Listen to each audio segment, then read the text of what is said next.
শুভ দর্শক সকলকে স্বাগত জানাচ্ছি। আজকে আবারও আপনাদের জন্য ত্রিপুরা ফরেস্ট ডিপার্টমেন্টের জন্য ক্লাস নিয়ে আসলাম, কারণ আমরা আপনাদেরকে কথা দিয়েছি আপনাদের ফরেস্ট গার্ড ফরেস্টারের জন্য আপনাদেরকে ফ্রি অফ কস্ট ইউটিউব চ্যানেলে আমাদের ফেসবুক পেজে আপনাদেরকে ক্লাস দেবো, যেটা আমাদের আজকের ক্লাস নম্বর হচ্ছে 25, যেটা আমরা কন্টিনিউ ক্লাস দিয়ে যাচ্ছি। এই 2 দিন ক্লাস দেইনি, আজকে থেকে আবার শুরু করলাম। যেটা কথা দিয়েছি সেটা করবো। আজকে আপনাদের জন্য আমরা যে টপিক নিয়ে এসেছি সেটা হচ্ছে ত্রিপুরা পরিবেশ ও বন্যপ্রাণী সংক্রান্ত আপনাদের জন্য কিছু ইম্পর্টেন্ট প্রশ্ন উত্তর নিয়ে এসেছি।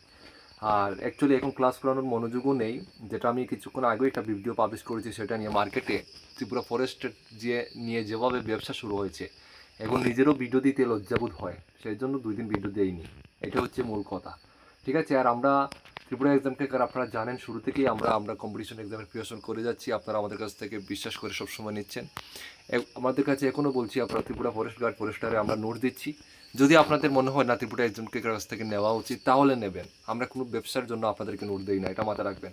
আমরা এতটুকু চেষ্টা করি যে আপনাদের জন্য এমন একটা জিনিস তৈরি করার জন্য যেটা পরে আপনারা সাকসেস পান, সফলতা পান, এতটুকুই। তো নিচে আমাদের নোটসের ডিটেলস থাকবে, নিতে চাইলে হোয়াটসঅ্যাপ মেসেজ করে আপনারা নিতে পারেন যদি আপনাদের ইচ্ছা হয়। আমাদের কোনো আপনাদেরকে নিয়ে ব্যবসা করার কোনো ধান্দা নেই। যদি আপনার মনে হয় না ত্রিপুরা একজন ক্রিকেটার থেকে নিলে আপনি সফলতা পাবেন, তাহলেই নেবেন, নাহলে নেওয়ার দরকার নেই, ঠিক আছে। তো আজকের ক্লাসটা আমরা শুরু করছি। আজকের ক্লাসের আপনাদের প্রথম প্রশ্ন স্ক্রিনে রয়েছে বন্ধুরা, দেখো। ত্রিপুরার রাষ্ট্রীয় পশুর স্টেট অ্যানিমেল নাম কি? ঠিক আছে, এটা আমরা আগে একবার পড়িয়েছিলাম আপনাদেরকে। সেটা হচ্ছে চশমা পরা হনুমান, বা যেটা বলা হয় ফায়ারেস লিফ মাঙ্কি, অর্থাৎ ফায়ারের লাঙ্গুর, ঠিক আছে। এটা হচ্ছে ত্রিপুরার স্টেট অ্যানিমেল। ওকে, নেক্সট প্রশ্ন আমরা দেখছি। নেক্সট প্রশ্ন, ত্রিপুরার রাষ্ট্রীয় পাখির স্টেট বার্ড নাম কি? ত্রিপুরার রাষ্ট্রীয় পাখির নাম কি? আপনাদের কিন্তু এগুলো প্রশ্ন কিন্তু পরীক্ষাতে আপনারা পাবেন, আপনার পরীক্ষার সময় মিলিয়ে নেবেন। তো ত্রিপুরার রাষ্ট্রীয় স্টেট বার্ড যেটা, সেটা হচ্ছে রাজগুগু হচ্ছে, বা ধলা বা কুমোর ডুমুরকো, যেটা আমরা ইংরেজিতে বলি আমরা গ্রেটার গ্রিন এম্পেরিয়াল পিজন, ঠিক আছে। এটা হচ্ছে ত্রিপুরার স্টেট বার্ড। নেক্সট প্রশ্ন যদি দেখি আমরা স্ক্রিনে আপনাদের, দেখুন নেক্সট প্রশ্ন হচ্ছে, ত্রিপুরার মোট কয়টি জাতীয় উদ্যান ন্যাশনাল পার্ক রয়েছে এবং সেগুলি কী কী? তো দেখুন, আমাদের জানা মতো ত্রিপুরাতে মোট 2টি জাতীয় উদ্যান রয়েছে, ঠিক আছে, 2টি। সেটা হচ্ছে ক্লাউডের লেপার্ড জাতীয় উদ্যান সিপাহী জেলাতে, এবং রাজবাড়ি বাইসন জাতীয় উদ্যান, যেটাতে তৃষ্ণাতে অবস্থিত। নেক্সট প্রশ্ন দেখুন আপনাদের, তৃষ্ণা বন্যপ্রাণী অভয়ারণ্য, তৃষ্ণা ওয়াইল্ড লাইফ স্যাংচুয়ারি ত্রিপুরার কোন জেলায় অবস্থিত এবং এটি কিসের জন্য বিখ্যাত? উত্তর হবে, দেখুন, এটি দক্ষিণ ত্রিপুরা জেলায় অবস্থিত এবং এটি ভারতীয় গৌড়ের জন্য বিখ্যাত, ইন্ডিয়ান বাইজনের জন্য, ঠিক আছে।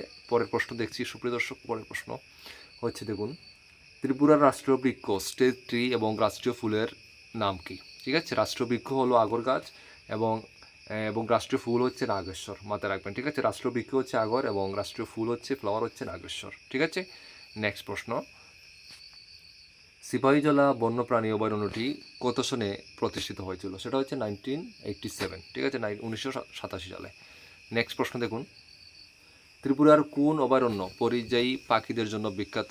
ঠিক আছে, বিখ্যাত সুসাগর জলাভূমি বা ওয়াটার বার্ড সেঞ্চুরি রয়েছে, ঠিক আছে। তো উত্তর হবে আপনাদের গোমতী বন্যপ্রাণী অভয়ারণ্য, যেটা গোমতী ওয়াইল্ড লাইফ স্যাংচুরি নামে পরিচিত। পরের প্রশ্ন, ত্রিপুরার পাহাড়ি অঞ্চলে প্রচলিত কোন ঐতিহ্যবাহী চাষ পদ্ধতি পরিবেশ এর ক্ষতি ও মাটি ক্ষয়ের অন্যতম প্রধান কারণ? সেটা হচ্ছে জুম চাষ, যেটা পাহাড়িরা করে থাকে। নেক্সট প্রশ্ন হচ্ছে, ত্রিপুরার সবচেয়ে বড় বন্যপ্রাণী অভয়ারণ্য, ঠিক আছে, কোনটি? ওয়াইল্ড লাইফ স্যাংচুয়ারি, সেটা হচ্ছে তোমাদের উত্তর হচ্ছে তোমাদের গোমতী বন্যপ্রাণী অভয়ারণ্য, ঠিক আছে। গোমতী বন্যপ্রাণী অভয়ারণ্য, এর আয়তন প্রায় 257.92 বর্গ কিমি, ঠিক আছে। পরের প্রশ্ন, ত্রিপুরার ক্ষুদ্রতম বন্যপ্রাণী অভয়ারণ্য কোনটি? সেটা হচ্ছে রুয়া বন্যপ্রাণী অভয়ারণ্য, ঠিক আছে। রুয়া বন্যপ্রাণী অভয়ারণ্য, এটি উত্তর ত্রিপুরা জেলায় অবস্থিত। তো সুপ্রিয় দর্শক, আজকের মতো এখানেই। অ্যাকচুয়ালি ক্লাস করার ইচ্ছা নেই, যেটা আপনি শুরুতেই বললাম, ক্লাস করার ইচ্ছা নেই, তারপরেও রেগুলার যেহেতু আপনাদেরকে দিচ্ছি, সেই উদ্দেশ্যেই ক্লাসগুলো দেওয়া, ঠিক আছে। তো ক্লাস আপনাদেরকে আমরা রেগুলার দেবো। আপনারা যারা ত্রিপুরা একজন ক্রিকেটার উপর বিশ্বাস ভরসা করে আছেন, আপনাদের বিশ্বাস আমরা ভাঙবো না, ক্লাস আপনাদেরকে দেবো, ক্লাসগুলো দেখবেন। আজকের মতো এখানে শেষ করলাম, ভিডিওটা শেয়ার করে দেবেন। জয় হিন্দ।